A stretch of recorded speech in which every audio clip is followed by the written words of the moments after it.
All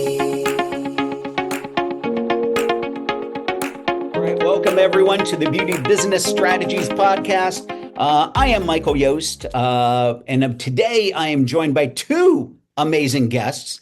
One is Brett Pierce, the owner, the leader of strategies. You know, he's getting on this podcast thing, and we're glad to have him with us today. And as always, we always want to find someone that's amazing business leaders and owners out there. And today we are joined by Cindy Reynolds. Cindy, how are you? I'm great. Thank you. Happy to be here. Awesome. Awesome. Glad to have you. So, as we always start out with, hey, listen, Cindy, for those that might not know you, and shame on you if you do not know Cindy, because she knows everybody. But with that in mind, Cindy, for those that don't know you, why don't you catch everyone up to speed? Just a brief introduction about you, your business. Give us the overview. Okay, so I'm Cindy Reynolds. I own a salon called Mermaid Hair Extensions. We actually have two locations. One is in downtown Seattle, and one is right outside Seattle in Kirkland, Washington. It's a specialty salon. We just do hair extensions. We do a little color too, but our main focus is extensions. I just love the idea of just doing one thing really well, and services and products that support those services. Awesome. Awesome. So we'll probably talk a little bit more about the business itself along the way here, along our journey. But I think one of the kind of unique things that kind of talk about, because again, we always look for kind of a unique angle. And, you know, one of the unique things I think is about, again, we always kind of talk before we get the podcast going about some things, but there's something I think that really stands out that's very unique about your business. And when you started talking about your business from a team standpoint, we saw the passion and the fire come right to the surface right away and what you feel strongly about. So, you know, let's start with that. Let's kind of dive in right there, because I think that's a great anchor point for us as we think about, again, I think people come to this podcast as they're looking to say, how can I grow stronger teams? And how can we strengthen just team in general in our companies? And again, you have a very kind of somewhat, I would say, somewhat definitely unique approach, but also some real passion in that. So when we say team to you, Cindy, where's your Mhm. mind? Good question. Okay, well, I really wanted to create a company that was really an authentic, unique, original concept in the salon industry. Um, that was a team-based approach. And when I really wanted to do an extension salon, one of the reasons why people don't get hair extensions is because the service itself takes a really long time. It's a long process. One service provider could take 6 to 8 hours doing hair extensions. So I thought, well, what if we did a team approach and we had a team of 2 or 3 stylists doing that same service? You could get the service done so much quicker. And that just made sense to me. And so we've basically built the whole thing based on a couple of stylists working as a team on the clients to make the process go faster. And that's basically how when we take client appointments at the salon, the main difference between us and another salon that also other salons might say they're team based, but the way we do it is the client makes an appointment with the salon, not the individual service provider. And then that just requires a lot of communication and notes, and everybody has to do things really consistently and work together as a team, but they are paid as a team. They are not paid individually. So that's how we're able to accomplish that. I love it. So let's let that sit in for just a second. When we talk about, you know, because I know a lot of people right now are thinking, did I just hear that right? So what you're saying is when they call up to book an appointment, they're not booking with Brett, they're not booking with Michael, they're not booking with Cindy, they're booking with the business. That's right. Give me a little bit more about, like, I hear Okay. the concept of it, but give me, like, run through how Okay. that actually works. Okay. Think about it like this. You go to Starbucks. It's your favorite Starbucks. You go there all the time, and you go in and you say hi and you get your coffee and you love your experience. And the next time you go back, you don't see Joe, the usual barista that serves you. And you're like, oh, what happened to Joe? Oh, well, Joe left. He's working in another coffee shop down the street. Oh, that's too bad. You're going to miss Joe. But you're not going to go try to find Joe. You're not going to take all your business to another coffee shop. No, because you love the place you go. You love the Starbucks for whatever reason. Yes, you might miss the barista, but your coffee is going to turn out exactly the same, even though the new barista is making your coffee that day. And when you take it a step further and think, when you leave a tip, are you leaving a tip for the cashier? Or are you leaving a tip for the girl that made your coffee? Or are you leaving a tip just because you like the experience and the environment of Starbucks? No, you're leaving a tip based on the whole thing. You're not leaving it just for that one service provider. So I kind of took that whole concept and said, why can't we do that in the salon? Because what devastates a salon owner more than losing their top service providers and losing a service provider that takes business with them, even worse, taking a walkout where several stylists leave at once and take your business and can devastate a salon. So I heard Neil Dukoff say years ago, build a company where the clients are loyal to the brand, not the individual service providers. And that just made so much sense to me. And I thought if I ever own a salon again, because I had owned commission salons before, if I ever open another salon, it's going to be that concept. So I had that in my mind. And then when I discovered hair extensions, I was like, oh, okay, this is going to be a thing. We're going to do a team-based approach. We're going to pay them as a team. We're going to have the entire brand supporting this service that we do. And so from the beginning, we never made appointments based with a certain service provider. And we just, if clients ever ask, we just go, oh, that's just not how we do it here. Simple. I think it might be difficult. I know it's difficult for a salon that has done things the other way all these years. I can't even imagine what that would be like switching it. That would probably be really difficult, if not impossible. But when I opened Mermaid, I just opened it that way. And I just said, well, that's just how we do it here. And nobody's ever questioned it. That's just our brand. I just created the brand that way. That is the strongest approach to no compromise that I've ever seen. I mean, I love it because, it's such a black and white approach to it. This is what we're going to do, and this is how we're going to do it. And it's so honest. I mean, there's such honesty and authenticity in the approach to, and I've thought of the Starbucks as an example before, but not to the level that you were saying it, Cindy. I mean, Mhm. just to think of you come to that brand because that brand impressed you, but then people will go to a brand because they've heard about the brand and they go there and they get connected to one person, but then it blurs the lines between why are you truly there? And the companies that are very successful with it create the experience. They go beyond just customer service. Customer service is what you expect to receive. Hospitality is when you go above and beyond. Mm. Your experience is the difference between a roller coaster ride at a local amusement park versus a roller coaster ride at Disney. Why would somebody spend what they would at Disney? They had the same roller coaster ride, but they have the experience. And I love how you put all of that together. Like, and we've had some wild things happen in the last 5 or 6 years, right? And I've heard of companies changing the way in which they might do business because of shutdowns and that type of stuff. But it doesn't seem like that affected you. Is that am I correct? Is it like you guys just stepped right back into who you were after that and just kept on You staying? mean after COVID? Yeah.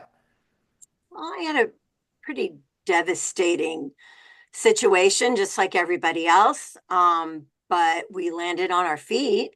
I was able to completely rehire. In my state, in Washington State at least, they were all getting unemployment and they were getting the federal unemployment and nobody wanted to work. And I would say I pretty much had 100% turnover between 2020 and 2021. I mean, we really had to start from scratch team wise. Um, Probably just like everybody else. But in 2022, we had a 65% increase in growth. So, I mean, we were able to land on our feet. And I think it's because the brand, the brand consistency and people knew what was out there and we were able to build it back up. And the same, again, to keep going back to Starbucks, the salon owner or the Starbucks owner, even if he had 100% walkout, he would just hire more people because guess what? Right. People are lined up to want to work at Starbucks. They pay amazing benefits. It's a great place to work. You make really good money. So it wasn't, I was going to say it wasn't hard, but I was able to rebuild Well, um, and be very successful because I had already had the structure and the brand and the consistency and brand awareness in our market. Well, I love that because you weren't frozen by fear in any way, form, or fashion. You just kept on going. I have that leads me to my other question, which is kind of just worked perfectly into it, just segued into it. When it comes to talking to potential staff, somebody that might come to work with you, how do you explain to them the difference in working in a true team-based environment versus where they would have been before? Yeah, that's a really good question. I do explain that, and I go into beauty schools and I try to explain this a lot. So you're going to have a choice to make. You're going to want to decide and ask yourself, are you the kind of person that wants to be independent, independent business owner? Do you want to create your own brand? Do you have that hustle mentality? Do you want to go out there and build your own thing and not just work in a suite situation, but even a booth rent salon, and even to some extent in a commission-based salon? You're going to be your own person. You're going to want to, the salon's going to tell you to build your own social media, have your own brand, build your own clientele. Does that appeal to you? The sky the limit, money wise, does that appeal to you? Great. Tons of people super successful at that. Or are you the kind of person that really would prefer the stability of a regular paycheck, 100% 401k match and amazing benefits, paid time off, paid 100% paid medical care? I mean, and a really good salary that will be consistent. You'll know you'll be able to make your car payment this month. You don't have to worry about the business being slow. Nobody's going to tell you to go drum up business because you're not going to be responsible for growing your own clientele.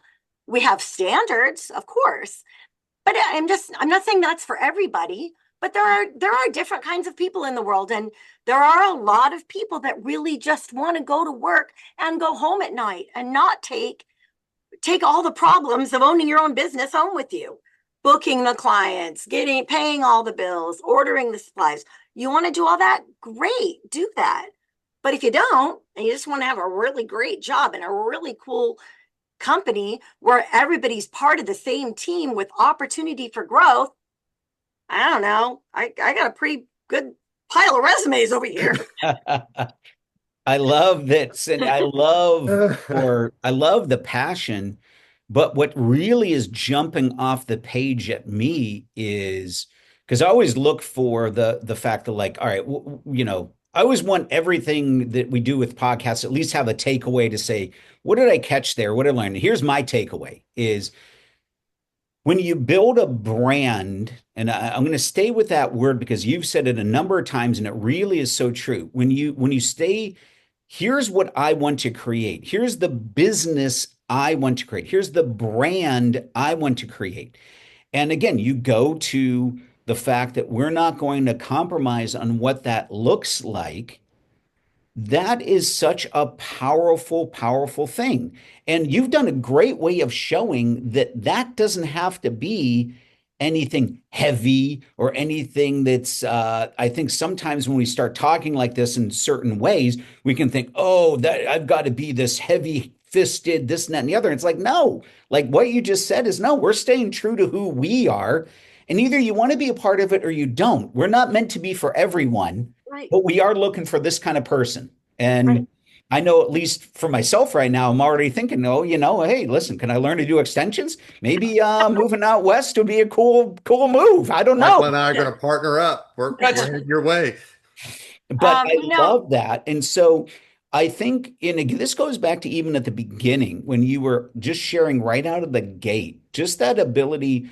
So I think the one thing I just want to point out is for those listening is this idea of where are you with your brand and how you are loyal to what you wanted to create, or does it move with the sands?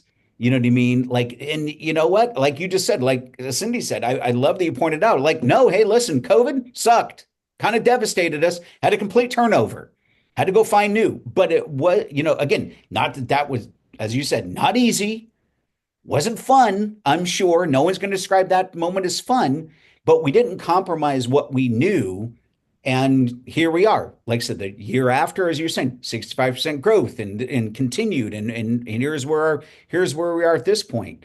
So I think that's really, really super, like really powerful. So you mentioned, so I want to tap into that a little bit. You mentioned the idea of, hey, one of the ways we just reinforce our brand is even through how we book. And you already kind of talked about that. We don't book for people, we book for, I'm going to assume basically what you do is I'll describe it this way for those still kind of tuning into that is that you book as a resource. So, hey, we have this chair or this room or whatever, right? This is what's available, and we don't have the name behind it. We have availability with this area, this resource where we perform our service. Would that be accurate to say it that way? Yes, in that we use forest, and so at the top of every column, it doesn't have a person's name. Okay, It just says Team Mermaid. So, and perfect. we have a really unique pricing model that's very transparent and very easy and simple for clients to book. So we sell extensions as a package. So our most commonly booked thing is our classic mermaid hair extension package.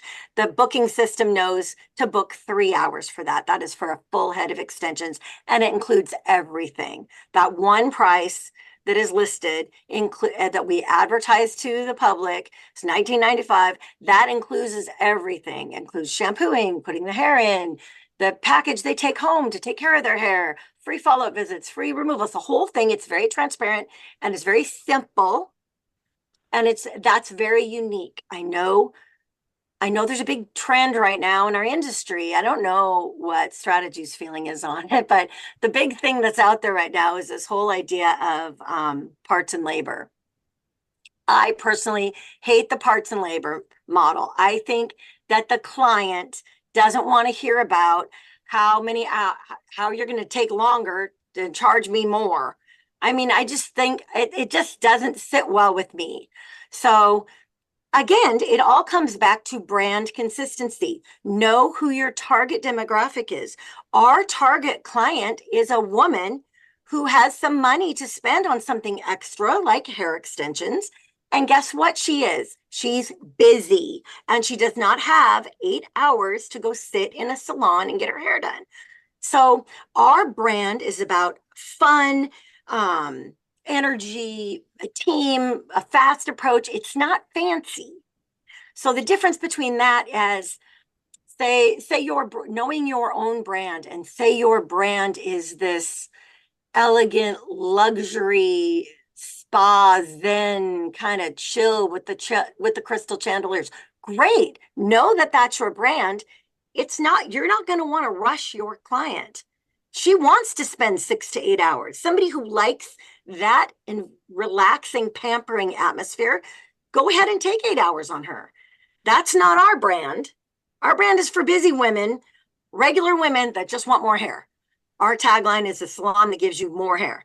So we're not, you know, we're just focused on knowing our brand, knowing who we're marketing to, and creating an environment that's easy and simple for the client to book that appointment. I I love it. I love Then it too. I love it too. I think what's really awesome about it is you're right. People don't necessarily understand parts and labor. You're getting them into the business side of it. But we could know that we have to spend so much on parts and we know we have labor. But for the client just wants to know, hey, that's all great, but I just want to know how much you want to spend. how And much is it going to cost? How long is it yeah, going to take? How long are they going to last? that's it. That's Right. it. And we with hair color, we don't tell them it's going to cost them parts and labor with hair color, and I know there's a vast difference in pricing and cost there, but that's not something we do there. I wanted to talk on the fact that you have more than one person touching them at the same time. Instead of it being 6 to 8 hours for one single person, you've got a couple hours for multiple people. And do you feel that that protects the appointment book better from cancellations and the fact, somebody goes, you wiped out 6 to 8 hours on one person because that person canceled or something happened. Do you feel like it protects the appointment book better? Yeah, probably because if Susie's day didn't just get wiped out with her cancellation, she Right. has something else to do. She'll go help out the other columns that are on the books, certainly. Um, and also, if Susie calls in sick, we don't have to call and cancel that client either. The rest of the team just absorbs it. Well, I would never call a client and cancel an appointment for them because she made an appointment with our business. She didn't make an appointment with her schedule. I mean, it's not going to ever be beholden to one stylist schedule. We are going to be consistent, and that's how you build trust. Consistency builds trust. So if you make an appointment at 9 o'clock, we're not going to call and tell you, oh, Julie's out sick today. We're going to have to reschedule for Thursday. That client is going to find some other salon to go to. Right. Oh, we want to be consistent, and that's how you build client loyalty. I love that you bring that up. I bet you, yeah, I mean, something that just hit me too is what's so, and I think this just so, your approach addresses it so, I think easily, but you can correct me if I'm off base with this, or I love your view on it because you're living it and I'm just observing it with this conversation. But one of the biggest things that come up, in these last few years, let's say, especially post-COVID, is meeting people's needs and their schedules and things like that. And what we keep hearing about is, my joke is there used to be a time where 40 hours was full time. Now it's 28 hours is now become the new full time. That's right. But with what you do, you can accommodate. I'm not saying that how exactly you hire or don't hire, but I would say with this approach, you have a much easier way of being able to accommodate people's needs without sacrificing the business because of it. 100%. You just hit it. One of my stylists just took like 3 months off to go travel. Came right back, plugged him right back into the schedule, no problem, didn't affect anything. In fact, part of our policies and our team members guide is we provide unlimited time off. They get 2 weeks paid vacation, but they can take unlimited unpaid time off. I don't care as long as you give us a couple of weeks notice. You can't call in sick the day of. That hurts, but give us as much notice you want. Great. You only want to work 2 days a week. Great. 3 days a week doesn't matter. We can make that work. What I don't allow is half days. You kind of need to be here the whole day. I don't care if you only want to work 1 day a week, but you can't work like noon to 5. I mean, that doesn't work. Our appointments all overlap, and you have to be here for huddle, or you won't know what's going on if you walk in and halfway through the day. So I am, certain things we have really strict standards on, and other things you're right. This workforce, more than any time in history that I've been working, it's been a very long time. Yeah, they just really want a lot of flexibility with their time off.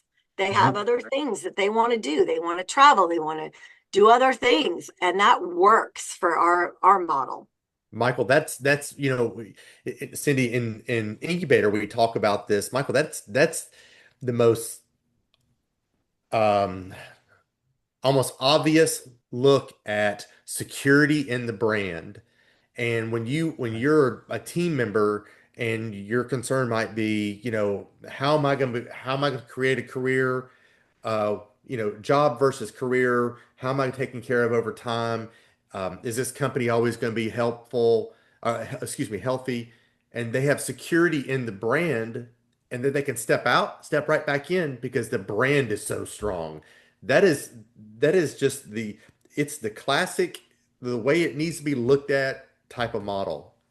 Beautiful. I love it. I love it. I mean, this has really been, I mean, I'm racking up too many questions than we have time for at this stage of the game. Let me ask kind of one I don't know if it'd be the final question, but as we kind of wind things down, let me ask this.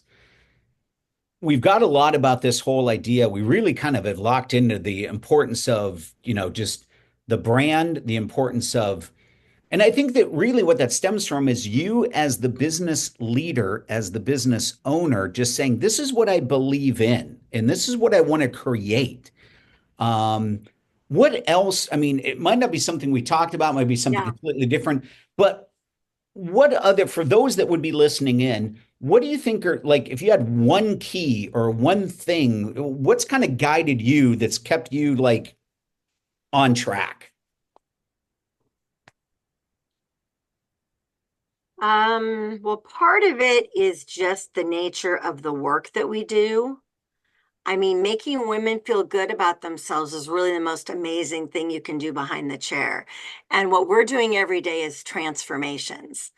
I worked in a salon where I was doing men's haircuts 10 a day. That was just like hard work. Transformations on a woman to go with somebody who's had crappy thin hair their whole life, and now they've got more hair and they feel prettier and more feminine and more confident. We have a thing and we call it hugs and tears. If we can get hugs and tears every day from a client, that is the most satisfying, meaningful, it's just really fulfilling work. So it doesn't, you have that whole aspect of, it's just really rewarding and really fulfilling. And it really impacts women's confidence in a way that it really adds to the culture, that we're doing something important. We're not just doing a high ticket service for fancy people. We're really giving women confidence and by giving them more hair. And so there's that whole side of it. That's probably guides more of what I do every day, more than everything else I talked about. But I don't know if that answers your question. No, it's great. Perfect. Perfect. Perfect. So I know there's one, and this seems kind of like a little bit out of left field, but I feel like the need to answer it because I'm sure some people are saying, I wonder how big her team is because of doing this. I think people are envisioning maybe the team has to be mammoth or maybe the team's small. And Hmm. so just how big is your current team Oh, yeah, roster? that's a good point. Well, one of our salons is 10 chairs and the other salon is 4 chairs. We have about 15 service providers total between the two salons. The way we book is 1.5 stylists per column. So I will have 2 columns open for 3 service providers.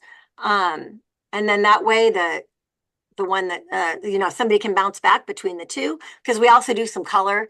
So it wouldn't really make sense to book 2 stylists for somebody doing a root touch up. That you don't really need that.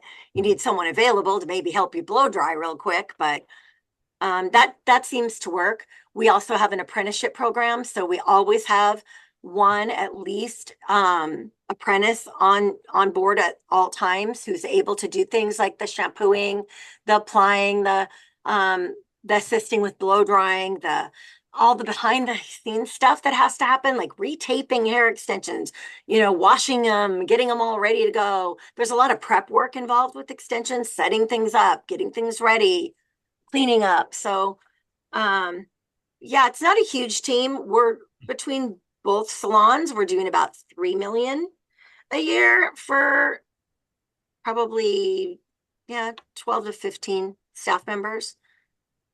That's So good. That's if that beautiful. That's helps. that's a great ratio. Yeah, I can assure that's you that's a beautiful. great ratio. And Well, those that's how, listening that are yeah. like they've got 8 or 10 people are going, that's a really good ratio. Uh, Well, so part of it is you have a high ticket average. yeah, Like I you mentioned, do. I did men's haircuts for years and I worked really, really hard for like a $12 ticket average. Right.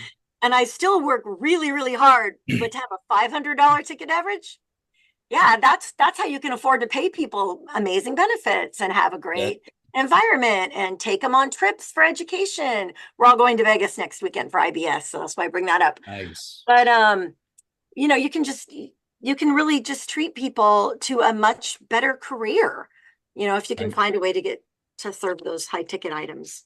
I love it. I love it. Well, this has been awesome. Brett, any last things in your brain? I there's I think we need three more podcasts around this because there's a ton in there. And just this has been fantastic. And Cindy, I had the pleasure of already meeting you and Mike and over the years knowing you and that type of thing. But this was even for me. I was like, oh, I have more questions, and so but this has been fantastic. Just Yeah. absolutely fantastic. It's been great, and I'm sure that, like I said, I'm sure there are many more questions out there, for sure. We can have a lot more conversations. I think I do that at the end of about every podcast. Realize we're just scratching surfaces here, Yes. so we definitely will have to cycle back around. But this has been great, Cindy. Thank you for your time and just sharing. Again, to me, it was just sharing the passion and just that, just your view, and I just love your perspective and that just completely that focused on what you want to create, and the business you want to have, and with just that brand and everything that you talked about. So thank you so much for your time today, Cindy. Thank you, Thank you. Cindy. Great All talking to you right. guys. All right. Good And thank talking you to to you. everyone that's listened in today. Of course, we will do this again very soon. So we'll see you at the next podcast. Until then, have a great day.